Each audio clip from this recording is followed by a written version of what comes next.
Bonjour et bonsoir. Pourquoi dans les familles de pervers narcissiques, nous allons toujours retrouver un enfant roi? À quoi sert cet enfant roi qui est au-dessus de ses frères et sœurs, mais également même de son père biologique?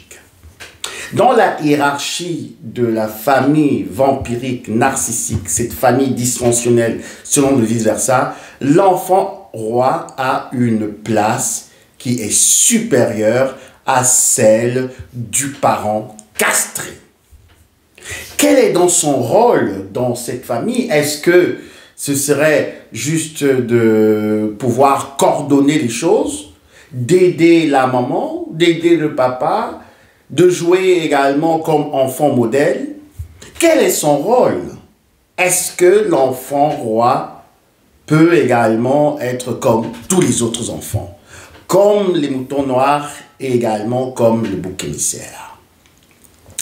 En fait, dans les familles de pervers narcissiques, il faut savoir que le parent dominant, la maman hyène, va introniser, choisir et placer un enfant au-dessus des autres, afin de pouvoir l'entraîner à la manipulation, à la ruse, mais également à la destruction de ses frères et sœurs.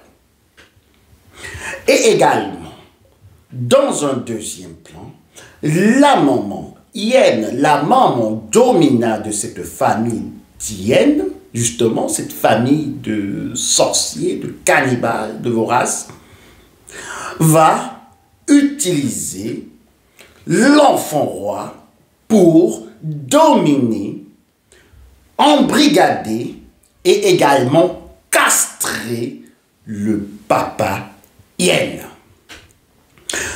Quel est le rôle de l'enfant roi?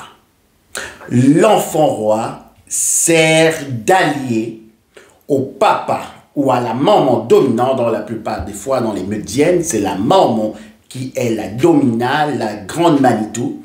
Donc l'enfant roi sert justement d'allié à celle-ci, afin que la maman et également l'enfant roi puissent dominer sur toute la meute, puissent également zombifier les membres de la meute et aussi complètement les réduire juste comme des subalternes, comme des sujets au service de la maman hyène et également de l'enfant roi.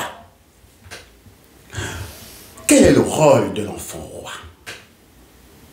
L'enfant roi est là pour servir également comme échantillon de la famille à l'extérieur pour ceux qui vont pouvoir observer justement cette famille de l'extérieur. Qu'est-ce que ça veut dire? Ça veut dire que l'enfant roi est l'enfant chéri, l'enfant modèle, l'enfant qu'on va vanter partout, l'enfant qu'on va présenter partout, l'enfant dont on va faire des éloges partout, au détriment de tous les autres enfants de la meute, parce que ça c'est l'enfant roi, ça c'est l'enfant modèle, l'enfant échantillon à présenter à tout le monde. Quel est le rôle de l'enfant roi? L'enfant roi est là pour détruire ses frères et sœurs, pour détruire son papa également, pour soutenir la maman hyène et pour continuer après le travail de zombification après la mort, justement, de la maman hyène, cette grande sorcière qui est très matérialiste, très également calculatrice et très rusée. Alors maintenant, vous savez le rôle de l'enfant roi. À très bientôt. Bisous. Bye.